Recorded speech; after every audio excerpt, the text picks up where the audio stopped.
Hello friends, कैसे हैं आप सभी। उम्मीद करता हूं कि आप सभी सही होंगे और अच्छे से एग्ज़ाम की तैयारी कर रहे हैं। तो स्वागत है आपका गोल्डन हिस्ट्री चैनल पर। तो दोस्तों, पिछली क्लास के अंदर हम बात कर रहे थे टीचिंग एप्टीट्यूड की, यानी हमने पढ़ा था टीचिंग एप्टीट्यूड के स्टेप्स और नेचर्स के बारे में। आज की जो हमारी क्लास है उसके अंदर हम पढ़ने वाले हैं, बहुत ही इम्पोर्टेंट टॉपिक है हमारा आज का, वो है प्रिंसिपल ऑफ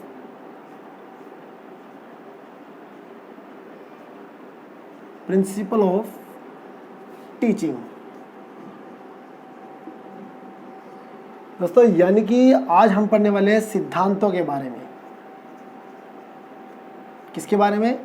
सिद्धांतों के बारे में। जो हमारे टीचिंग के प्रिंसिपल्स हैं उसके बारे में आज हम चर्चा करने वाले हैं। तो दोस्तों, सबसे पहले मैं आपको बता दूं कि टीचिंग के प्रिंसिपल कहाँ यूज़ होते हैं, कहाँ इसका इस्तेमाल होता है, ये जानना हमारे लिए बहुत ही ज़रूरी होता है।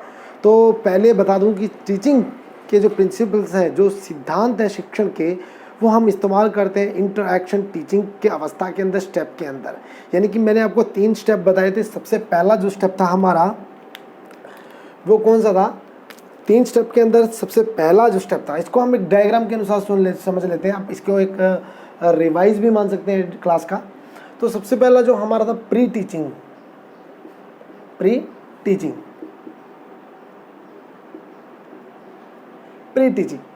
इसके अंदर हमने जाना था कि किस प्रकार से प्लानिंग करनी है क्लास के अंदर जाने से पहले की।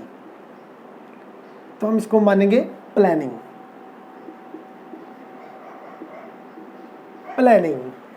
दूसरा जो हमारा स्टेप था दोस्तों, वो था इंटरएक्शन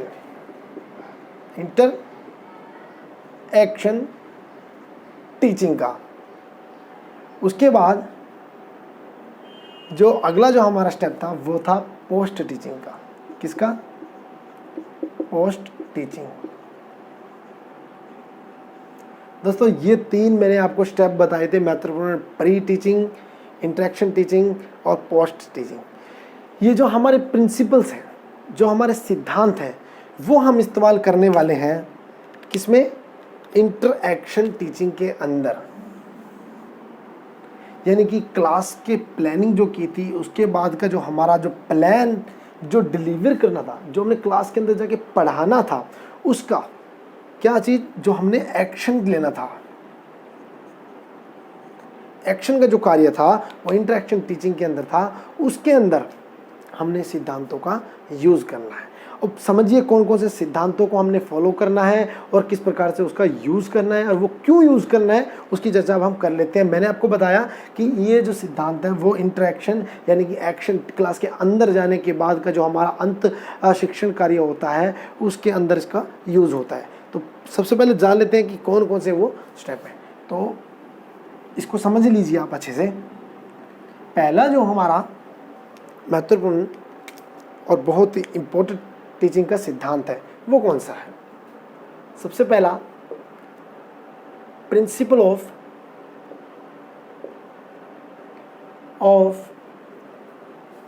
प्लानिंग, यानी कि योजना का सिद्धांत। किसका सिद्धांत? योजना का सिद्धांत, प्लानिंग का सिद्धांत। प्री टीचिंग के अंदर हमने क्या किया था? प्लान बनाया था। प्लान किस चीज़ का बनाया था कि कौन सा हमने आज टॉपिक पढ़ाना है, किस प्रकार से पढ़ाना है, कौन सा मेथड यूज़ करना है, किस प्रकार से हमने एड्स यूज़ करने हैं, क्या हमने एड्स लेके जाने हैं। तो ये सभी प्लानिंग थी।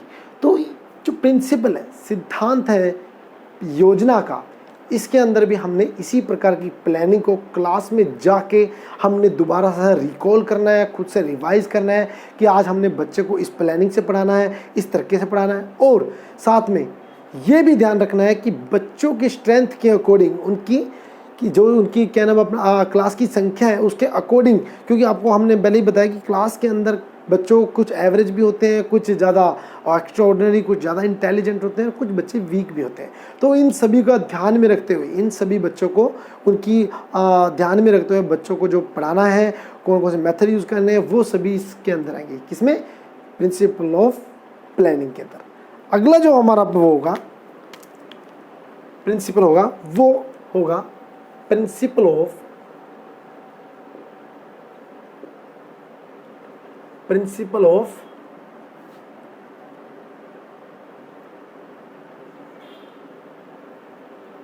एक्टिविटी, यानी कि गतिविधि का सिद्धांत। गतिविधि का सिद्धांत यानी कि क्लास के अंदर रहकर आपको यानी कि टीचर को और बच्चों को मानसिक और शारीरिक तौर पे एक्टिव रखना है। किस प्रकार से एक्टिव रखना है, इस चीज़ के सिद्धांत को समझिए। इस सिद्धांत के अंदर हमें कुछ बातों को फॉलो करना था, कुछ पॉइंट पे जो खास तौर पे तवज्जो देनी होती है। वो कौन कौन से पॉइंट है, जिसमें सबसे पहला जो है ए पॉइंट मान के चलते हैं, वो है आई कॉन्टैक्ट का। किसका? आई कॉन्टैक्ट, यानी कि आपको क्लास के अंदर बच्चों के साथ आई कांटेक्ट करते हुए नज़रों से नज़रें मिलाकर बच्चों को पढ़ाना है, बच्चों की ओर तवज्जो करके, बच्चों की ओर देख के बच्चों को शिक्षण कार्य करवाना है। अगर मान लीजिए आप क्लास के अंदर पढ़ा रहे हैं और आपका ध्यान कहीं इधर है, कभी इधर है, कभी कहीं और है, तो इसमें बच्चों का जो है इंटरेक्शन ख़त्म हो जाएगा, बच्चों की जो रुचि है क्लास के अंदर वो ख़त्म हो जाएगी। क्योंकि और जो आपकी पढ़ाने की जो समझ है, जो आप बच्चों को पढ़ा रहे हैं, वो भी चीज़ सारी जो मेथडोलॉजी, टीचिंग एड्स, वो सब फ्लॉप हो जाएगी, सब धराशायी हो जाएगी। इसलिए बच्चों के साथ आई कांटेक्ट रखना बहुत ज़रूरी है। दूसरी बात समझिए, इसके अंदर जो बी जो प्लान है, क्या हमने और क्या यूज़ करना है, आई कांटेक्ट के साथ साथ आपने वॉइस क्वालिटी को चेक करना है। वॉइस यानी कि आवाज़ की क्वालिटी, आवाज़ की जो आपकी महत्वता है, ये बहुत ही ज़्यादा क्लास के अंदर इम्पोर्टेंट है, बहुत ही महत्वपूर्ण है। क्योंकि आप जब क्लास के अंदर पढ़ा रहे हैं तो आपकी आवाज़ किस प्रकार की होनी चाहिए, आपको कितना कब आपको अपना आवाज़ का चढ़ाव करना है, कब आपको उतराव करना है, इस चीज़ का आपको खास के ध्यान रखना है।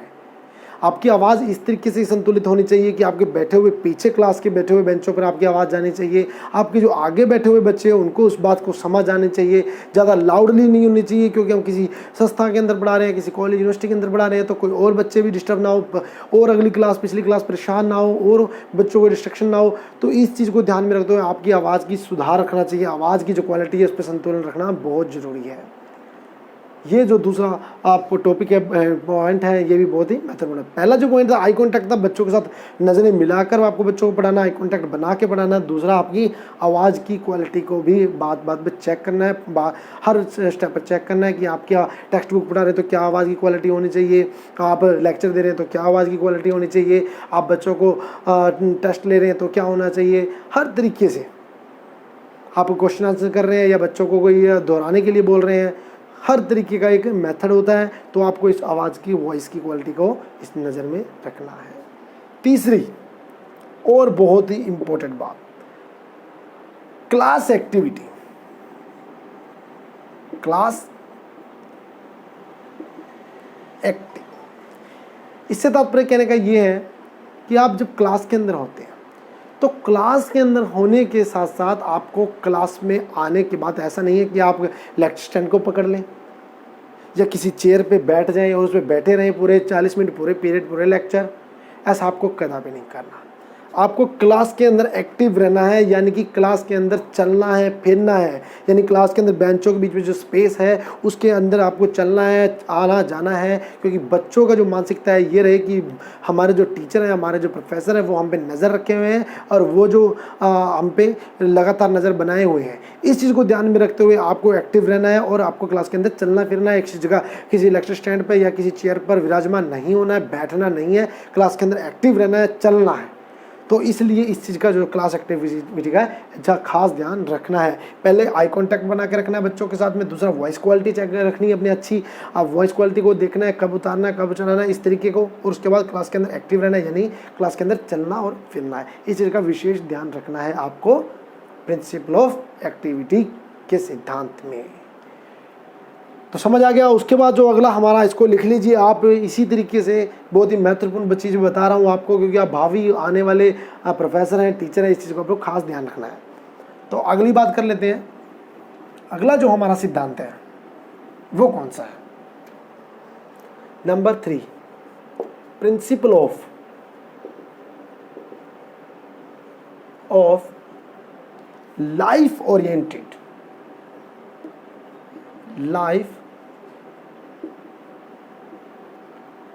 लाइफ ओरिएंटेड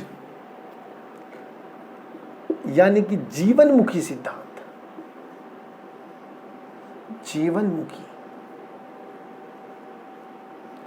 जीवनमुखी सिद्धांत। इसको समझिए, हमने जो अपना लेक्चर देना है या हमने अपना करिकुलम जो पढ़ाना है वो होना चाहिए बच्चों के लाइफ यानी कि बच्चों के भविष्य के अकॉर्डिंग, कि बच्चा आगे जाके ये बन सके, जो वो चाहता है उसको वो पा सके, यानी कि जो उसकी लाइफ में बनने की इच्छा है, या वो टीचर बनना चाहता है, इंजीनियर बनना चाहता है, जो भी बनना चाहता है उसके अकॉर्डिंग ही हमने अपना शिक्षण कार्य करना है। उसके अलावा आपको कुछ भी जो अदर एक्टिविटीज़ है वो नहीं करवानी है क्लास के अंदर, जो आपने बच्चों के अकॉर्डिंग है वही पढ़ाना है। यानी कि बच्चा जो है, इसको समझिए एक डायग्राम के अनुसार, बच्चा जो है वो कौन है, सेंटर्ड है, हमारा टीचिंग का सेंटर है। स्टूडेंट जो होता है वो होता है टॉपर, और जो बाकी की जो इन्वायरमेंट और जो टीचर की स्थिति होती है वो होती है नीचे, यानी कि गौण। और सिलेबस जो होता है हमारा वो होता है बीच में, यानी कि इन्वायरमेंट। अब इसको समझिए कि बच्चा चाहता है अपने अकॉर्डिंग पढ़ना, यानी कि हमारा जो मकसद है जो हमारा मोटिव है वो क्या है, लेजिस्फेयर, स्वतंत्रता का नियम, यानी कि बच्चे के अकॉर्डिंग स्टूडेंट सेंटर्ड थ्योरी का हमने यहाँ पर यूज़ करना है। बच्चे की लाइफ के अकॉर्डिंग हमने टीचिंग का कार्य करना है, उसके अलावा कुछ नहीं। हम अपने अनुसार अगर सिलेबस को या फिर करिकुलम को बच्चे के ऊपर थोपते हैं तो वो गलत कहलाएगा, बच्चा उससे परेशान हो जाएगा, बोर हो जाएगा, उससे गलत इम्पैक्ट पड़ेगा। इस चीज़ का हमें ध्यान रखना है। तो बच्चों को हमने फालतू की चीज़ें ना सिखाकर जीवनमुखी यानी कि लाइफ ओरिएंटेड चीज़ों को ही, सिद्धांत को फॉलो करते हुए बच्चों को पढ़ाना है। क्योंकि जो आजकल की थ्योरी है वो लेजिस्फेयर थ्योरी है, लेजिस्फेयर टीचिंग मेथड है, या फिर यूँ कह लीजिए कि एक टाइप है टीचिंग का, कौन सा, लेजिस्फेयर। इस पर ही हमने गौर रखना है और इसी को हमने ध्यान में रख के बच्चों को शिक्षण कार्य करवाना है। उसके बाद अगला जो हमारा मेथड है, जो अगला हमारा टीचिंग का प्रिंसिपल है, सिद्धांत है, वो क्या है, वो है principle of number 4, principle of equality. Equality यानी कि समानता का नियम, समानता का सिद्धांत। दोस्तों इसके अंदर मैं आपको ये बताना चाह रहा हूँ कि जो बच्चे हैं उनको हमें एक सम्मान देखना है, किसी वर्ग विशेष, जाति विशेष, धर्म विशेष के अकॉर्डिंग ना मानते हुए उनको एक स्टूडेंट मानना है। मैं आपको एक एग्जांपल देता हूँ कि जैसे हम देखते हैं कि स्कूल, यूनिवर्सिटी, किसी प्राइवेट संस्थानों के अंदर एक यूनिफॉर्म का रिवाज होता है।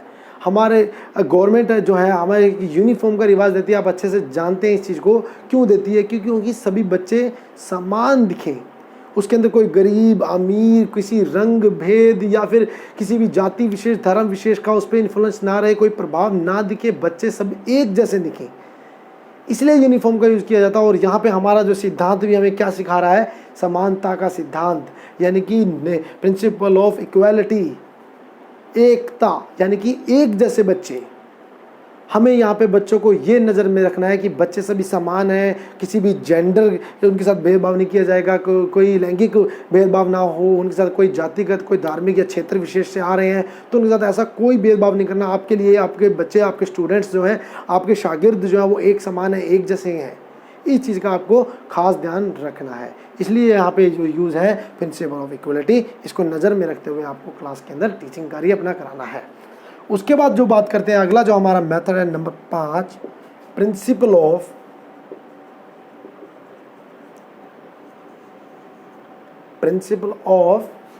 सबसे इंपॉर्टेंट मानते हैं इस चीज को,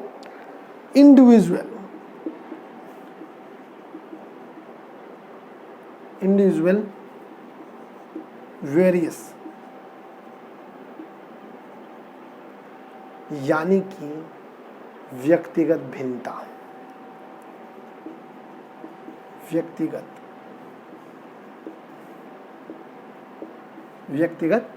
भिन्नता। यानी कि आपको क्लास को बिल्कुल वैसे नहीं पढ़ाना है कि जैसे कि आपकी क्लास के अंदर आप जानते हैं कि सभी बच्चे अलग टाइप के होते हैं। आपके सामने सभी बच्चे समान हैं, लेकिन सभी बच्चे एक नहीं हैं। आपको इसके अकॉर्डिंग पढ़ाना, यानी कि व्यक्तिगत विभिन्नता, यानी कि इंडिविजुअल वेरिएशन का मतलब हुआ कि सभी बच्चे यूनिक हैं अपनी मेंटलिटी के हिसाब से, अपनी सोच के अनुसार, अपने लक्ष्य के अनुसार, अपनी क्षेत्र के अकॉर्डिंग। वो सब बच्चे अलग हैं, अलग अलग परिवारों से हैं, अलग समझ के हैं, अलग समाज से हो सकते हैं, किसी भी चीज़ से हैं। आपके सामने समान है, लेकिन उनकी व्यक्तिगत जो है, उनकी जो इंडिविजुअलता है वो भिन्न है, वो अलग है। इस चीज़ को आपको ध्यान में रख के बच्चों को पढ़ाना है। यानी कि आप देखते हैं कि हम क्लास को वर्गों के अंदर बांटा हुआ है, ये पहली क्लास, ये दूसरी क्लास, ये फर्स्ट ईयर, ये सेकंड ईयर, फाइनल। वो क्या चीज़ है?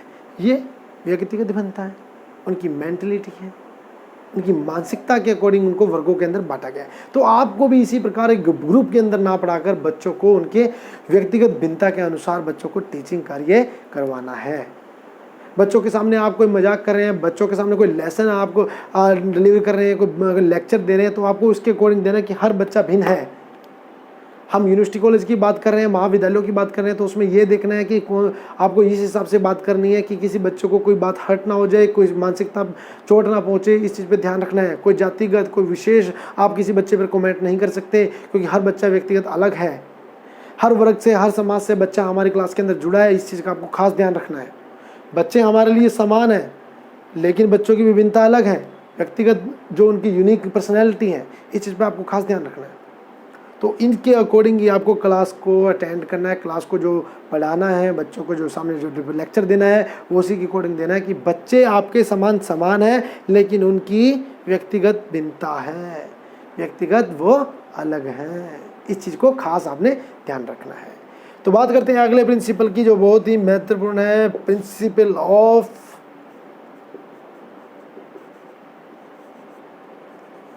इंटरेस्ट, यानी कि रुचि का सिद्धांत। किसका सिद्धांत? रुचि का सिद्धांत। अब इसको समझिए। पहले क्या समझाया मैंने कि बच्चे सभी समान हैं हमारी नज़रों के सामने, लेकिन वो व्यक्तिगत अलग है, मतलब कि उनकी मेंटलिटी अलग है। जब मेंटलिटी अलग है तो रुचि भी अलग होगी।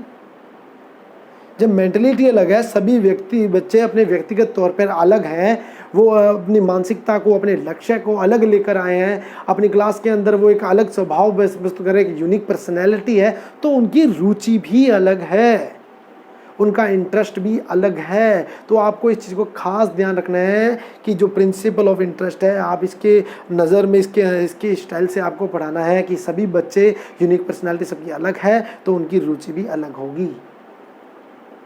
तो आपको उन बच्चों को उनकी रुचि के अनुसार पढ़ाना है,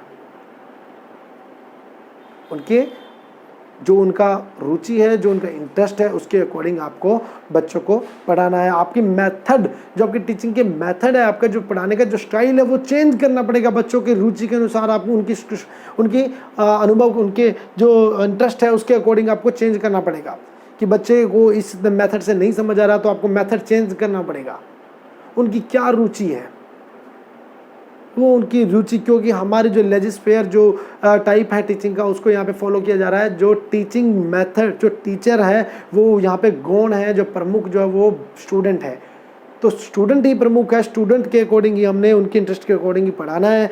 और ये याद रखना है कि हर व्यक्ति अलग है, हर बच्चा अलग है, हर स्टूडेंट की सोच अलग है, लेकिन हमारे सामने सभी समान है। ये एनटी हमसे अग्नि परीक्षा की तरह कार्य करवाता है। इस चीज़ को हमारे ध्यान में रखना है कि सभी बच्चे समान हैं हमारे सामने, लेकिन उनकी व्यक्तिगत भिन्नता अलग है, वो सभी बच्चे अलग मेंटलिटी के हैं, और उनकी रुचि भी अलग है। तो हमें इसके अकॉर्डिंग उनको पढ़ाना होता है। बात कर लेते हैं अगले प्रिंसिपल की, प्रिंसिपल ऑफ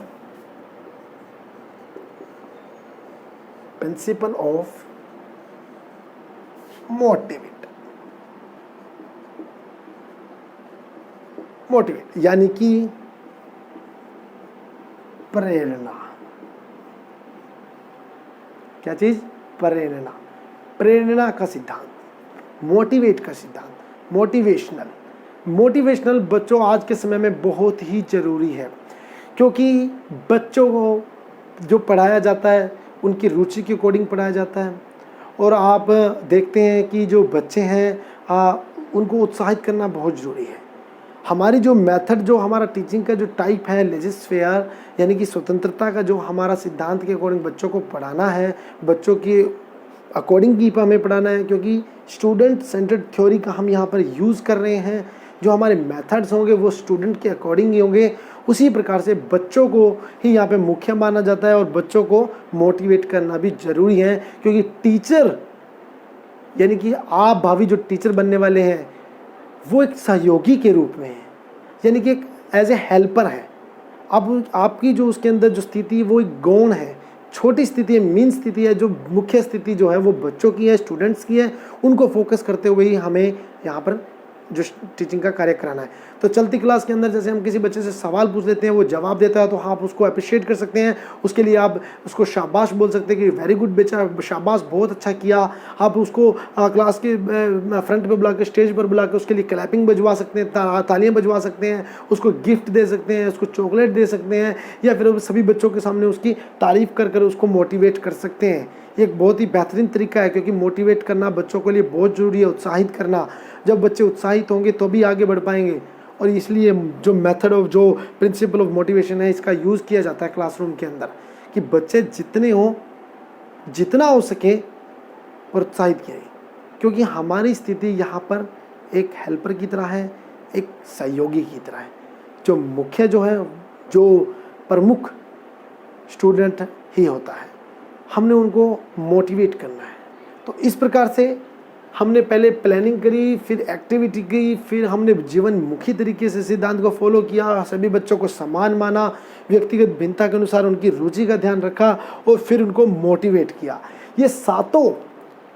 ये जो सातों प्रिंसिपल हैं, इनको फॉलो करते हुए हमने अपने टीचिंग का कार्य, शिक्षण कार्य करवाना है।